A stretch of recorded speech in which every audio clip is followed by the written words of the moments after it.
মানে আমাকে মেরে ফেলা হচ্ছে। আমার আম্মা যদি দেখতো যে আমার এমনি সোয়া লাইছে মারা শুটিংয়ের লেগে আমার আগে পিটাইতে জারু লিয়ে। আমাদের সঙ্গীতের শুটিং চলছে আবারও। অনেকে কাজ করছেন, সব মিলিয়ে খুবই চমৎকার। তো তার কাছ থেকে অনুভূতি জানতে চাইবো, কিন্তু অনুভূতিটা হবে ইন টোটালি নোয়াখালী ভাষায়। আলহামদুলিল্লাহ, আমরা ঢাকা থেকে কক্সবাজার, কক্সবাজার থেকে আবার ঢাকা, আবারও কোথায় যাই বলা যায় না। আমাদের কাজ চলমান, চলতে থাকবে।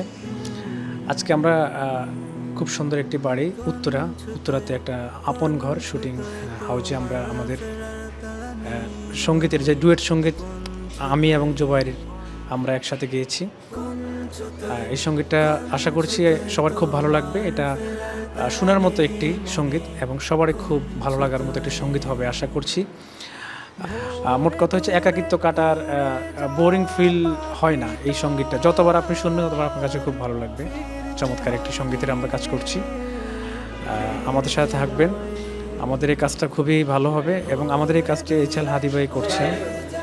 চমৎকার একটি কাজ, আশা করছি আপনাদের কাছে খুব ভালো লাগবে। চলছে আমাদের কার্যক্রম, আলহামদুলিল্লাহ। আমাদের সঙ্গীতের শুটিং চলছে আবারও।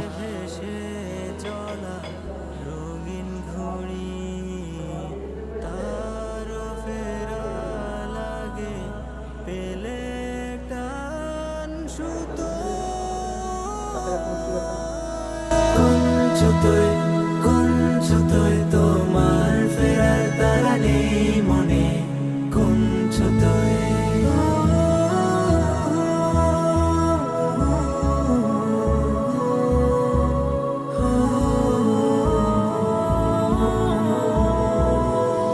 তুমি কি ভেবেছো এখনো সকাল রয়ে গেছে জীবনের পুরোটা সময়? তুমি কি ভেবেছো এখনো সকাল রয়ে গেছে জীবনের পুরোটা সময়? এখানে আধার নামে না বলে হঠাৎ শিউলি ঝরার মতো জীবন ফুরো।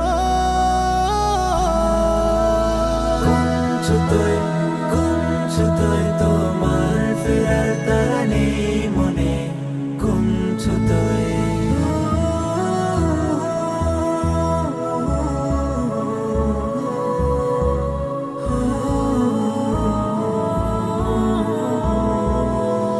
বেলা ফুরাবার আগে যদি ফেরা হয়, যদি বুকে জ্বলে ওঠে হিদায়ার নূর। বেলা ফুরাবার আগে যদি ফেরা হয়, যদি বুকে জ্বলে ওঠে হিদায়ার নূর, তাহলে জীবন তবু ধন্য হলো।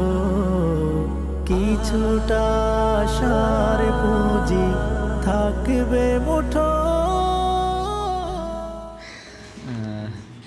আজকে মূলত দ্বিতীয় শুটিংয়ে আমার সাথে আছে আমার ভাগিনা। এই পাশে আমার ভাগিনা আছে আবরার, এবং এ পাশে আছে আমার মামাতো ভাই জুনায়েদ। তো তারা আমাদের এই শুটিং এবং আমাদের এই কাজ মোটামুটি আজকেই প্রথম তারা এই জায়গায়। তো তাদের কাছে কেমন লাগছে একটু অনুভূতি জানতে চাইবো। তো প্রথমে আমি আমার ভাগিনার কাছে যাচ্ছি, তার কাছে অনুভূতি কেমন, মানে বিশেষ করে কেমন লেগেছে এটা একটু অনুভূতি জানতে চাই। কেমন লেগেছে? জি আলহামদুলিল্লাহ, ভালো লাগলো। নতুন অনুভূতি হলো আমার, নতুন অভিজ্ঞতা হলো এখান থেকে আজকে। আচ্ছা আচ্ছা। আর আর কি মানে বিশেষ করে এই যে আমাদের যে শুটিংয়ের যে বিষয়টা, এটা তো তুমি কখনো দেখোনি, তারপরও মানে একদম কাছ থেকে দেখে কীরকম একটা জি ফিল হলো? সর্বপ্রথম এই শুটিংটা দেখলাম সামনাসামনি, আচ্ছা আচ্ছা আলহামদুলিল্লাহ ভালো লাগলো এটা। আচ্ছা আচ্ছা আচ্ছা। যাই হোক, ঠিক আছে। এখন আমার মামাতো ভাই, সে মূলত নোয়াখালী থেকে সরাসরি আসছে আমাদের আজকে একটা মাইক্রোফোনগুলো যেগুলো দেখতে পাচ্ছেন এখন, এই মাইক্রোফোনগুলো ভুল করে আমি নোয়াখালীতে রেখে চলে এসেছি এবং সে কষ্ট করে নিয়ে এসেছে নোয়াখালী থেকে এখানে মাইক্রোফোনগুলো।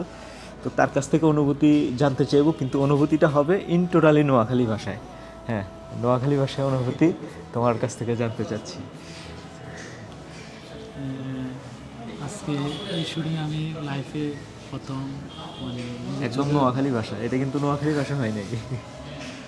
জীবনের প্রথম আমি এই শুটিং নিজের চোখে দেখতেছি আর নতুন অভিজ্ঞতা অর্জন করতেছি আর কিছু কিছু জ্ঞান অর্জন করতেছি, মানে নিজের ভিতরে একটা ভালো আনন্দময় কিছু মানে আনন্দ ভালো লাগতেছে। আচ্ছা, যাই হোক, নোয়াখালী ভাষায় বলা হয় নাই, নোয়াখালী ভাষায় জিনিসটা হইব আত্মন এখন মেলা ভাল লাগের। হ্যাঁ, তো আত্মন আর কি কইছো? হ্যাঁ, আত্মন মেলা ভাল লাগে।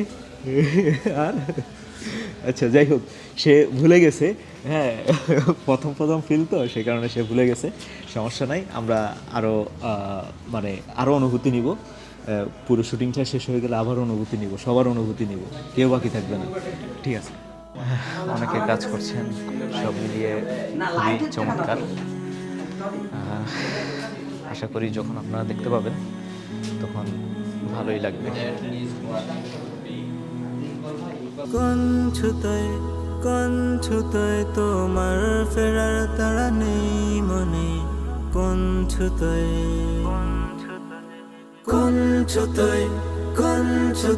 তোমার ফেরার তাড়া নেই মনে, কোন ছুতোয়। এই দুপুরের খাবার হয়েছে, আমি একটা ঘুম দিতে আসি, তোমরা শর্ট টট নিলে শেষ হলে ডাক দিও। আমার আম্মা যদি দেখতো যে আমার এমনি শোয়া লাইছে মারা শুটিং এর লেগে, আমার আগে পিটাইতে জারু লিয়ে। নাহিদ ভাই, আপনার কি হচ্ছে এখানে? মানে আমাকে মেরে ফেলা হচ্ছে। আমাদের সঙ্গীতের কাজ চলছে, পাশাপাশি ব্লগেরও কাজ চলছে। আমাদের ইসমাইল আফিফ ভিডিও করছেন। আমাদের নাহিদ ভাই এত সুন্দর একজন মানুষ আমাদেরকে ছেড়ে এখনো যায় নাই।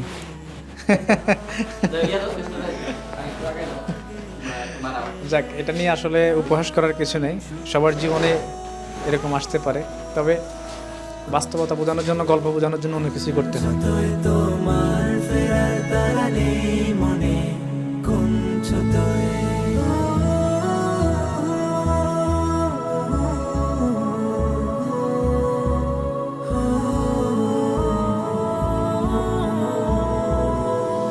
তুমি কি ভেবেছো এখনো সকাল, রয়ে গেছে জীবনের পুরোটা সময়। তুমি কি ভেবেছো এখনো সকাল, রয়ে গেছে জীবনের পুরোটা সময়।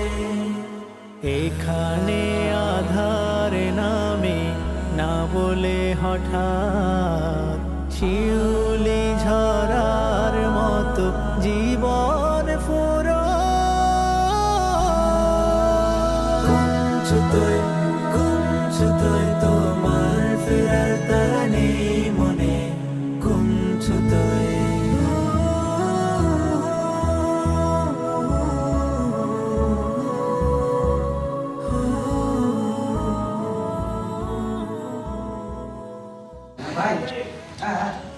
তো জুবাইর, তোমাকে আমি একটু জানতে চাই, এই যে তুমি প্রথম আমার কাছে আসছো, প্রথমেই যে বাজিমাত, প্রথমেই তুমি বিশাল একটি কাজের সুযোগ পেয়েছো, এবং সবচেয়ে বড় বিষয় হচ্ছে তোমাকে এই যে সাপোর্ট করলাম, মানে এই যে শুরু থেকে এখন পর্যন্ত, মানে এই যে ভালোবাসা, আমি আমার জায়গা থেকে সর্বাত্মক চেষ্টা করেছি এবং কাজের ক্ষেত্রটা তৈরি করার জন্য একটা পরিবেশ সৃষ্টি করেছি। মানে এই সহযোগিতা টুকু পেয়ে বা মানে এই আন্তরিকতা পেয়ে এটাকে তুমি কীভাবে মূল্যায়ন করতে চাও? ওইটা অবশ্যই মানে রায়হান ফারুক ভাই আসলেই অনেক হেল্পফুল, আমাকে মানে খুবই হেল্প করেছে। এবং এই কাজটাই আমার নতুন কাজ, এবং নতুন কাজটাও একদম বিশাল একটা জায়গা থেকে করেছি। আর তা অবশ্যই সম্ভব হয়েছে, রায়হান ফারুক ভাই আমার সাথে ছিল, সেজন্য। তো রায়হান ফারুক ভাই মানে আমি যে নতুন এটা আমাকে বুঝতেই দেয়নি।